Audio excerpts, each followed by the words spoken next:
오늘은 외장 SSD 사용기를 들고 왔습니다. 제가 전에 맥북 에어 M2 에어를 구매했잖아요.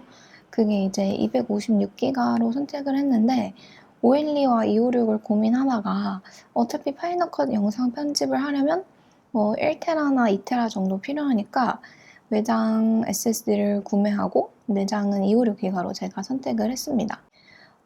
제가 이번에 외장 저장 장치를 SSD로 구매하는 건 이번이 처음인데요. 이전에는 외장 그냥 하드를 사용했어요. 근데 외장 SSD랑 HDD는 용도 자체가 다르죠? HDD는 속도가 느리기 때문에 주로 백업 저장 장치로 사용을 하고요. SSD는 속도가 빠르기 때문에 내장 저장 장치처럼 어플리케이션도 깔고 영상 편집 라이브러리도 저장을 해서 내장 장치처럼 사용을 해도 됩니다.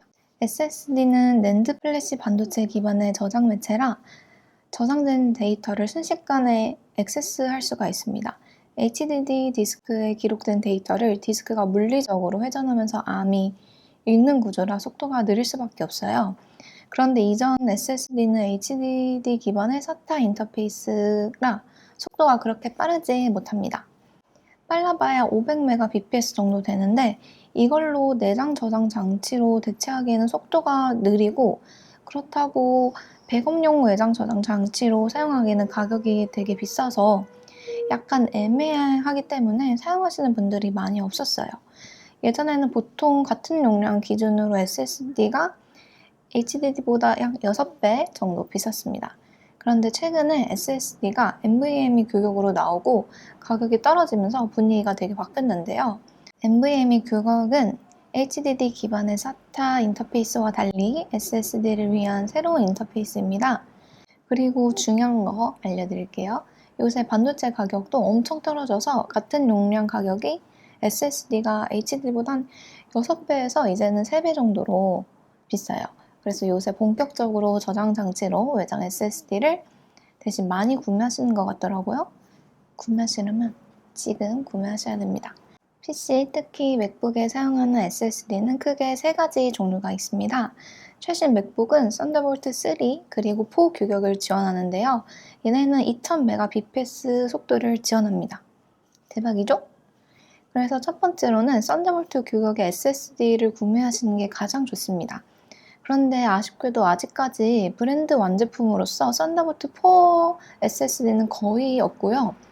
그래서 사용자들이 직접 제작을 해서 많이 사용하는 추세 같아요. 썬더볼트 4를 지원하는 SSD 케이스를 구매하시고 내장 M.2 SSD를 구매해서 케이스에 넣어서 사용을 하시는 거예요. 이렇게 하면 속도가 가장 빠르답니다. 그런데 2테라 기준으로 가격이 내장 SSD는 20만원, 케이스 15만원 정도라 조금 비싸요. 아무래도 완제품이 아니기 때문에 안전성 측면이라든지 발열 문제 등 소소한 문제가 있기도 합니다. 두 번째로는 USB 규격 중에서 D램이 있는 완제품 SSD입니다. SSD가 들어간 낸드 반도체라서 속도가 빠르기는 하지만 반도체 중에서는 가장 느린 제품입니다. 그래서 캐시 용도로 D램이 같이 들어갑니다. D램이 느린 낸드의 속도를 보완해주기 때문에 속도가 빠르고 안정적으로 나와주는데요. 보통 1000Mbps 정도의 속도가 되게 꾸준히 나와줍니다. 대표적으로 샌디스크 E81 SSD가 있는데 2테라 기준으로 28만원 정도 하네요. 세 번째로는 D램리스 SSD입니다. 이거는 룸란이 많더라고요. 우선 3가지 중에서 가장 저렴합니다. 오늘 소개할 샌디스크 E61 기준으로 21만원 하는데요. 싼 편은 아니에요. 아까 말씀드린 캐시로 사용되는 D램이 없기 때문에 느린 낸드로만 열일을 해야 하는 제품입니다. 다만 컨트롤러 등의 설계를 얼마나 잘하느냐에 따라서 제품의 성능이 많이 달라져요. 이전에 많이 구입하셨던 삼성전자 T7 같은 경우에는 처음에 1000Mbps 정도의 속도가 나오는데요. 파일을 복사하거나 계속 사용할 때 속도가 300Mbps까지 떨어지는 경우가 있다고 하는데 이건 좀 너무한 것 같아요. 반면에 샌디스크 E61 제품의 경우는 처음부터 끝까지 1000Mbps 정도의 속도가 꾸준히 나오고 있다고 해서 이번에 한번 구매를 해봤습니다.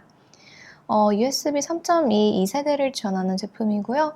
저는 안정성을 중요시 여기기 때문에 썬더볼트 케이스 제품은 제외했고요. 샌디스크 E81과 E61을 고민하다가 스펙을 보니까 저는 E61도 충분한 것 같아서 이걸로 선택했습니다. 물론 제 돈으로 구매했습니다. 외장 SSD 성능이 가장 민감하게 좌우되는 작업이 파이널 컷 프로의 라이브러리를 SSD에 올리고 작업하는 건데요. 여기서 버벅대지 않으면 웬만한 작업은 모두 빠르게 돌아갈 것 같습니다. 박스를 한번 살펴보겠습니다. SSD 장점이 작은 크기예요. 보시면은 박스도 되게 작아요. 근데 제가 찾아보니까 샌디스크 HDD 만드는 웨스턴 디지털에게 인수되었다고 하는데 인수되었으나 샌디스크 브랜드는 계속 유지하나 보네요. 샌디스크는 미국 회사고요. 랜드를 만드는 메이저 브랜드 중에 한 곳입니다. 여기 정품 스티커가 있어야 AS가 된다고 하는데 이렇게 뒤에도 적힌 게 되게 많은데 이거는 패스할게요. 그러면 박스를 열어볼까요? 엄청 작아요. 그래서 들고 다니기에도 되게 좋을 것 같은데 짠! 근데 이게 디자인이 조금 별로예요. 이 구멍은 대체 왜 만든 건지도 모르겠고 시그니처인가? 가방에 달고 다니나? 잘 모르겠네요. 근데 이렇게 필요 없을 것 같은데? 그리고 이 주황색도 마음에 안 들어요, 저는. 근데 뭐 성능이 중요한 거니까. 그리고 무게도 되게 가벼워요.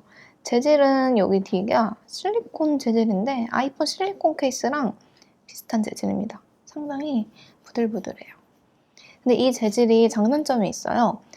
삼성전자 같은 알루미늄의 재질의 경우에는 되게 보기에 예쁘고 멋있어요. 근데 이제 사실 그런 거는 사용할 때, 뭐 들고 다닐 때나 그럴 때 노트북이나 다른 전자기기에 스크래치를 낼 수 있긴 한데 이거는 실리콘 재질이라 딱히 그런 거는 없어서 그런 면에서는 뭐 알루미늄보다는 좋은 것 같아요. 근데 여기 보시다시피 먼지가 꽤 많이 붙어요. 근데 이건 보기에는 좀 별로긴 하죠. 그리고 이런 재질이 뭔가 알루미늄에서 발열 측면에서도 좀 불리할 것 같아요. 근데 이제 요즘의 SSD는 발열이 되게 엄청나서 발열 관리가 중요하거든요. 아무튼 그렇습니다. 케이블은 USB C2C입니다. 아주 마음에 들어요. USB-A 젠더도 있고요. 고성능 SSD는 케이블에도 되게 민감하기 때문에 케이블이 되게 길면은 속도가 안 나오기도 해서 이렇게 짧게 나온답니다. 이거는 계속 봐도 정이 안 가요. 너무 별로예요. 삼성전자 T7은 아주 예쁘고 잘 만든 것 같은데 그래도 재질이라든지 무게 등등은 보니까 내구성도 좋은 것 같고요. 뭔가 이렇게 던져도 괜찮을 것 같아요. 근데 이게 생활 방수도 된다고 하는데 뭐 커피를 엎어도 괜찮은가 봐요. 이제 본격적으로 가장 중요한 성능 테스트를 해보겠습니다.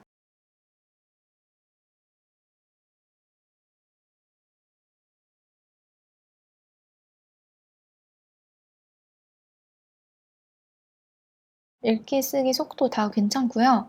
여러 번 테스트를 해봐도 속도가 떨어지거나 그러지 않고 비슷한 속도가 유지가 됩니다. 실제 파일 복사도 한번 해보겠습니다.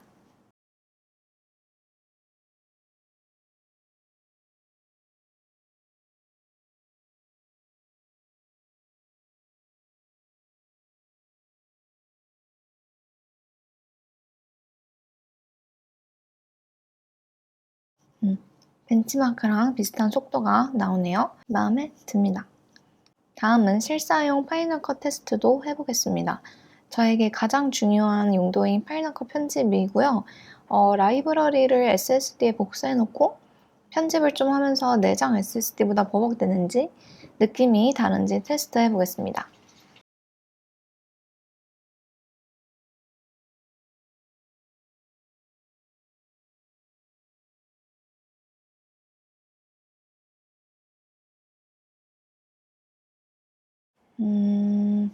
네, 이 정도면은 내장 SSD와 차이점을 모르겠어요. 프레임 드랍도 전혀 없고요. 최고예요. 인터넷에서 막 이러저러한 후기를 보면은 파이널 용도로 사용할 거면 썬더볼트 4 케이스의 M.2 제품을 사라고 하는 글들이 되게 많은데요. 제가 사용을 해보니 샌디스크 E61로도 전혀 문제가 없이 작업이 가능합니다. SSD는 발열 컨트롤이 정말 중요해요. 어떤 제품들은 발열이 너무 심해서 중간에 에러가 나거나 꺼지거나 데이터가 날아가기도 하는데 이러면 절대 안 되겠죠. 지금은 약 30분 정도 고용량 파일 복사하고 파이널 컷도 하고 벤치마크도 돌리고 했는데요. 만져보니까 그냥 살짝 따뜻한 정도입니다. 이게 발열 관리가 정말 잘 되는 것 같아요. 역시 이게 메이저 업체 완제품답습니다. 이렇게 샌디스크 E61 외장 SSD 리뷰해보았는데 어떠신가요? 구매에 도움이 되셨으면 좋겠습니다. 그럼 다음 영상에서도 만나요. 궁금한 점은 언제든 댓글에 남겨주세요.